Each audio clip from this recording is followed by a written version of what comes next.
ये किसानों को सबसे पहले रोक जाना जरूरी है। अच्छा। कि बीमारियां कौन सी आने वाली हैं, कौन सी आ रही हैं, उसका सही दवाई कौन सी मारे उसमें। अर्ली ब्लाइट, लेट ब्लाइट और बैक्टीरियल ब्लाइट के लिए, यानी के लिए आप क्या क्या चलाते हैं फंगीसाइड में? स्टार्टिंग में तो ब्लू कॉपर मारते हैं। अगर अभी धूप नहीं मिलती है इस पौधे को तो ये पूरे फूल जो है ड्रॉप हो जाएंगे। कई बार रेट पहले अच्छे मिल जाते हैं। अच्छा। फिर बाद में अच्छे मिलते हैं। हाँ। तो इस कारण से जब भी रेट मिलेगा, जो टॉप रेट बोलते हैं 1000 रुपए के आसपास वाला, वो रेट चाहिए रहता है अपने को। नमस्कार, कैसे हैं सब? आशा करता हूँ मस्त होंगे। दोस्तों, अभी के समय पर अगर हम देखें तो जो नवयुवक हमारे वह गांव छोड़कर शहर की तरफ जा रहे हैं अन्य व्यवसाय के लिए और सर्विस के लिए। आज हम ऐसे किसान से आपको मिलाने वाले हैं जो कि नवयुवक हैं ही, साथ में वह सब्जी की खेती लगभग 25 एकड़ पर कर रहे हैं और उसमें खासकर टमाटर की खेती। आज इस वीडियो पर हम सबसे पहले उनसे परिचय लेंगे और इसके बाद हम टमाटर की खेती के बारे में संपूर्ण जानकारी लेंगे। तो चलिए वीडियो की शुरुआत करते हैं। मैं हूं राकेश साहू, आप देख रहे हैं एग्रो जीवन बातें किसान की। अगर जानकारी पसंद आए तो वीडियो को लाइक जरूर करें और चैनल पहली बार चैनल को सब्सक्राइब जरूर करें। सर, आपका परिचय बताएं पहले आप। भैया, मेरा नाम आकाश उनीजा है, मैं छपारा से हूँ। मैंने पढ़ाई में इंजीनियरिंग करी हुई है। अच्छा। उसके बाद मैं फिर पापा को देखा, वो खेती करते सब्जी भाजी की, पहले से करते थे। हाँ। लेकिन उनका स्केल थोड़ा छोटा था। 2 एकड़ कर ली खेती। फिर उनको देखते हुए कि प्रॉफिट अच्छा था उसमें, अच्छा, तो उसको देखते हुए हम लोगों ने फिर उसमें दुकान खोले पहले तो खाद बीज के लिए। अच्छा, खाद बीज की दुकान। क्योंकि इसमें दवाइयाँ बहुत लगती हैं जी। और दवाइयाँ मिल नहीं पाती अच्छी क्वालिटी की। सही है। दवाई जो चाहिए वो हमको प्रॉपर मिल नहीं पाती नहीं थी। मिल पा रही थी। और खाद चाहिए लगती है बहुत सारी मात्रा में। तो पहले हम दुकान खोले उसके लिए। फिर उसके बाद हमारा खेती जो है उसको बढ़ाया हमने। अच्छा। लास्ट ईयर हम 50 एकड़ खेती करते थे। उसमें टमाटर है, शिमला है, हरी मिर्च है, ये सब लगाते थे हम लोग। 25 एकड़ में टोटल सब्जी का काम? 50 एकड़ में। हाँ। 50 एकड़ पर जी। टोटल सब्जी का काम? हाँ जी। अभी इस साल कौन कौन सी सब्जियां कर रहे हैं आप? अभी लगाए टमाटर भैया हमने। लगभग कितने एकड़ में अभी टमाटर लगा है, पहले 10 लग गया था। अच्छा, 10 एकड़ 10 एकड़ में। हाँ। जो कि 1 महीना हो चुका है, ये आप देख ही रहे हैं। जुलाई की टीपी होगी। जुलाई की टीपी है जी। बाकी जो 20 एकड़ है वो अभी लग रहा है। अच्छा, अभी चालू भी चालू है। अंदर तरफ में अभी चालू टीपी का लगाऊं। ये आगे पीछे समय करने का कोई रीजन क्या था भैया कि कई बार रेट पहले अच्छे मिल जाते हैं। अच्छा। फिर बाद में अच्छे मिलते हैं। तो इस कारण से जब भी रेट मिलेगा, जो टॉप रेट बोलते हैं 1000 रुपए के आसपास वाला, वो रेट चाहिए रहता है अपने को। अच्छा। तो वो जब भी मिलेगा, हाँ, प्रॉफिट तो उसमें है ही। यानी आप इस बात को समझें कि अगर हम लंबे स्तर पर खेती कर रहे हैं तो हमें स्टेप बाय स्टेप करनी चाहिए, है ना। ये इकट्ठा यानी कि 20 एकड़ पर लगा दिए, 50 एकड़ लगा दिए, थोड़ा सा दिक्कत होती है उसमें। तो अभी अगर टमाटर की खेती के अलावा और कौन सी खेती कर रहे हैं अपन? अभी हरी मिर्च है, शिमला मिर्च है। अच्छा, वो भी लगी हुई है। इस प्लाट में अगर हम देखें तो कितने एकड़ पर टमाटर होगा? 25 एकड़ पर। 25 एकड़। अच्छा, टमाटर की खेती तो बहुत किसान कर रहे हैं, लेकिन पिछले 2 सालों से हम देख रहे हैं कि इसमें कुछ किसानों को घाटा भी हो रहा है। जी। आप कैसे देखते हैं टमाटर की खेती को?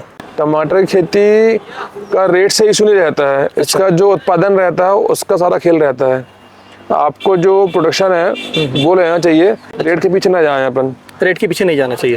अगर रेट 200 रुपये भी रहेगा, 100 रुपये भी रहेगा, तो आदमी की लागत निकल जाएगी आराम से। अच्छा। और अगर 200 के ऊपर जो भी रहता है रेट, वो आपको प्रॉफिट होगा उसमें। यानी कम से कम 200 रुपये कैरेट हमें ओवरऑल औसतन मिलना चाहिए। हाँ जी। तब हम जाकर कहीं पैसे टमाटर से निकाल पाते हैं। हैं। अभी अगर उत्पादन की हम बात करें तो प्रति एकड़ टमाटर का उत्पादन कितना हो सकता है? देखो, नॉर्मल जो खेती होती है उसमें 2000 से लेकर 3000 तक रेट। 2000 पर एकड़ में जो अपन कर रहे हैं टेक्निकल खेती। हाँ। अगर ओवरऑल अगर हम देखें तो 200 रुपये के हिसाब से लगभग 4 से 5 लाख रुपए कम से कम हमारे प्रति एकड़ के हिसाब से हमें पैसा आ जाता है। उसमें फिर खर्चे हमें निकालने होते हैं। जी। अगर हम देखें टमाटर की खेती अगर कोई नया किसान लगाना चाहता है तो उसे सबसे शुरुआत में क्या क्या ध्यान देना पड़ेगा? पहले तो जमीन ऐसी बनाओ कि उसमें पानी का भराव जो है बहुत कम हो। अच्छा। कि अपने खेत में पानी नहीं कम भरे। हाँ। अच्छा, फिर इसके बाद अगर बेड से बेड की दूरी अगर हम देखें तो? बेड से बेड मतलब ये पौधे से पौधे की दूरी जो 5 फीट रखते हैं अपन। अच्छा, ये बेड से ये बेड की दूरी 5 फीट। 5 फीट हो। और प्लांट टू प्लांट 1 फीट रखते हैं इसको अपन। 1 फीट रखेंगे। हाँ। इसमें हम जड़ से भी खाद देते हैं, ड्रिप से भी खाद देते हैं। अगर हम बेसल खाद की हम बात करें तो क्या क्या देना चाहिए हमें? वेसल डोज में भैया हम रखते हैं DAP। अच्छा। और पॉलीसल्फेट आता है। अच्छा। ICL कंपनी का। अच्छा। और एरिस कंपनी का आता है एग्रोमेन। एग्रोमेन। ये 3 चीजें हम लाके रखते हैं। DAP लगभग कितना लेंगे हम? 50 किलो एकड़ में। 50 किलो DAP हो गया। और इसके अलावा क्या बोले आपने? एक पॉलीसल्फेट रहता है। अच्छा। ICL कंपनी का आता है वो, उसमें पोटास के साथ साथ कैल्शियम, मैग्नीशियम, सल्फर, अच्छा, ये 4 चीजें जो है सेकेंडरी न्यूट्रिएंट जो होते हैं हमारे वो सब मिल जाते हैं उसमें। और एग्रोमिन मैक्स में आपका मिक्स माइक्रोन्यूट्रिएंट जो हमारे वो माइक्रो होते हैं वो मिल जाते हैं पूरे उसमें। तो ये हमारा बेसल डोज तैयार हो जाता है। इसके बाद अगर टीपी का अगर सही समय देखा जाए, जो आपने अब कितने साल से आप खेती कर रहे हैं इसमें टमाटर 5 साल से खेती कर रहे हैं। 5 साल से आपने अभी तक अगर देखे तो सही समय क्या है एग्जैक्ट? अगस्त में भैया, अगस्त का 15 अगस्त के बाद। 15 अगस्त में यदि हम टीपी करते हैं तो हमारा टमाटर जो है स्वस्थ रहता है। स्वस्थ रहता है। हम थोड़ा अर्ली भी लगा लेते हैं और थोड़ा 15 अगस्त में भी लगा लेते हैं। तो अगर हम 15 अगस्त पर टीपी करते हैं तो हमें कौन कौन सी समस्याएं ऐसी हैं जो नहीं आती हैं, जो नॉर्मली अगेती फसल पर आती है? जैसे अभी इस समय की बात करें, हमारा पौधा जो है फ्लावरिंग स्टेज में है जी। अगर अभी धूप नहीं मिलती है इस पौधे को तो ये पूरे फूल जो है ड्रॉप हो जाएंगे, ये सेट नहीं हो पाएंगे प्रॉपर, या सेट होंगे भी तो फिर 6 से 2 सेट होंगे। अच्छा, ये समस्या आएगी अभी। वो तो अभी मौसम खुलने का चांस दिख रहा है, तो उम्मीद है कि ये सारे फूल जो है सेट हो जाएंगे, अच्छे से हो जाएंगे। और अगर हम रोग की बात करें तो रोग प्रॉपर टमाटर पे कौन कौन से आते हैं? जो अभी जो दिख रहा है सबसे ज्यादा रोग वो दिख रहा है बैक्टीरियल ब्लाइट। बैक्टीरियल ब्लाइट, हाँ। अच्छा, हर जगह शिकायत वही मिल रही है कि भैया बैक्टीरियल ब्लाइट, जो काले काले स्पॉट जो आते हैं पौधे में वो दिख रहे हैं। और इसके अलावा दूसरी ब्लाइट जो अर्ली ब्लाइट है, लेट ब्लाइट है, इस समय पर आती है? अभी तो नहीं संभावना भैया, वो तो लेट आएगी, मतलब थोड़ा अर्ली बस आएगी, बाकी लेट ब्लाइट तो थोड़ी लेट आती है वो।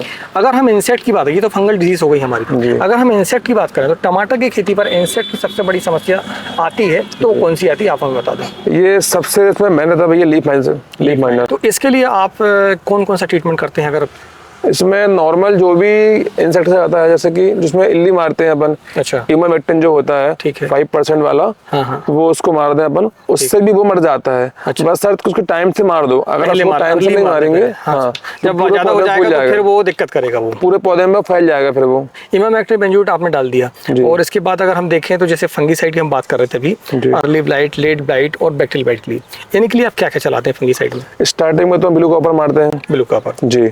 अच्छा। उसके बाद फिर एम्पेथलिस हो गया अपना, कासूबी भी अलग, अच्छा, कासूबी मार लेते हैं, बैक्टीरियासाइड हो गया जी, कवच हो गया, रेडोमिल गोल्ड हो गया, स्टार्टिंग में यही मारते हैं अभी तो, ये मारते हैं। इसके बाद फिर जैसे जैसे फसल की उम्र बढ़ेगी इसका डोज बढ़ेगा, फिर नेटिवो हो गया, एमिस्टो टॉप हो गया, कस्टोडियो हो गया। जैसे जैसे उम्र बढ़ती जाएगी पौधे की तो हम हाई टेक्निकल की तरफ हमें जाना पड़ेगा। हाँ, कैबरी टॉप आता है। अगर देखें तो जैसे स्प्रे हमारे चल रहे हैं जी, तो स्प्रे हम कितने दिनों में लेते हैं बरसात के समय पर? लगभग 7 दिन में भैया, लगभग 7 दिन में एक स्प्रे हमारा हो जाता है।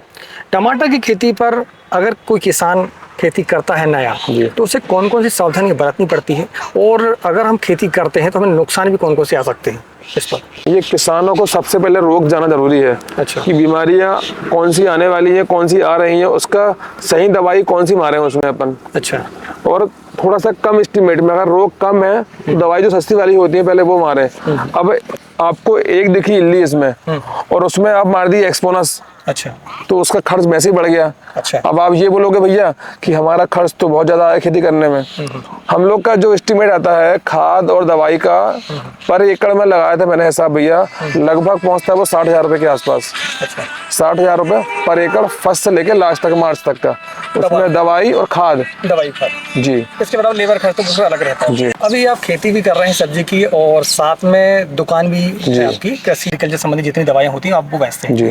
तो आप दोनों को प्राथमिकता कैसे देते हैं, मतलब दोनों में से? पहले तो मैं किसान हूँ भैया। अच्छा, और मैं किसानों के मतलब खेती के हिसाब से जो दवाइयाँ रहती हैं बेस्ट क्वालिटी की, वो रखता हूँ अपनी दुकानों में। अच्छा, तो जो किसान लोग आते हैं दुकान में, आजकल हर किसान को दवाइयों के बारे में थोड़ा नॉलेज तो हो गया है, ठीक है ना, तो वो ब्रांड देख के दुकान आता है मेरी कि भैया के पास सारे ब्रांड मिल जाते हैं, तो वो आता है दवाई लेके जाता है, ऐसा हो रहा है। यानी किसानों को आप एक प्रकार से मोटिवेट भी करते हैं, उन्हें मार्गदर्शन भी करते हैं कि वो जो दवाएं उन्हें चाहिए वही आप दे पाते हैं। नहीं तो होता क्या है कि हमारे कुछ दुकानदार ऐसे होते हैं कि फंगीसाइड मांगने आया किसान, फंगस की समस्या थी और इंसेक्टिसाइड साथ में देते हैं। सही बोल रहे हैं, ठीक है, तो ये समस्याएं मतलब का सुलझाव आप कर देते हैं? जी हाँ, जी हाँ। इससे काफी किसान लोग फोटो लेकर भी आते हैं फसलों की कि भैया ये समस्या हो रही है मेरे फसल में, इसका उपचार क्या है एक प्रकार से, तो उनको अपन प्रॉपर गाइडेंस कर देते हैं। चलो, बहुत अच्छी बात है। दोस्तों, इस वीडियो पर हमने जाना कि एक ऐसे नवयुवक किसान के बारे में जानकारी ली हमने जो कि खेती को प्राथमिकता दे रहे हैं व्यवसाय की अपेक्षा, और लगभग 50 एकड़ पर, जैसे कि किसान भाई ने बताया कि 50 एकड़ पर सब्जी की खेती वो कर रहे हैं, और ये काफ़ी अच्छी बात है। अगर हम देखें अभी के समय पर तो किसान और किसान का बेटा अभी के समय पर खेती छोड़कर दूसरे धंधों की तरफ भाग रहा है। लेकिन अगर आप टेक्निकल तरीके से और पूरी जानकारी के साथ यदि आप खेती करते हैं, चाहे सब्जी की खेती हो चाहे फिर अनाज भर की खेती हो, तो आप देखेंगे आपको मुनाफा भी होगा और उससे नुकसान कम से कम होगा। दोस्तों, इस वीडियो पर हमने समझने की कोशिश की है कि टमाटर की खेती पर हम कैसे रोगों को कंट्रोल कर सकते हैं। भाई साहब ने हमें बताया भी, कुछ टेक्निकल नाम भी बताए हुए हैं। अगर आप और भी जानकारी चाहिए तो आप कमेंट बॉक्स में हमें लिख सकते हैं। दोस्तों, इस वीडियो को बनाने का हमारा मकसद यही था कि आपको हम मोटिवेट कर सकें, जो हमारे नवयुवक जो हैं वो शहर की तरफ भाग रहे हैं, अन्य व्यवसाय की तरफ भाग रहे हैं खेती को छोड़कर, तो वो इस लाइन पर आ सकें और अच्छा मुनाफा कमा सकें अपने गाँव पर रहकर। अगर वीडियो पसंद आए तो वीडियो को लाइक ज़रूर करें। भाई साहब, आपने हमारे लिए समय दिया, आपका बहुत बहुत धन्यवाद। थैंक यू भैया। दोस्तों, इसी के साथ हम अपने वीडियो को यहीं पर समाप्त करते हैं। मिलते हैं एक नई वीडियो में एक नई जानकारी के साथ। तब तक नमस्कार। जय हिंद, जय किसान, जय जवान।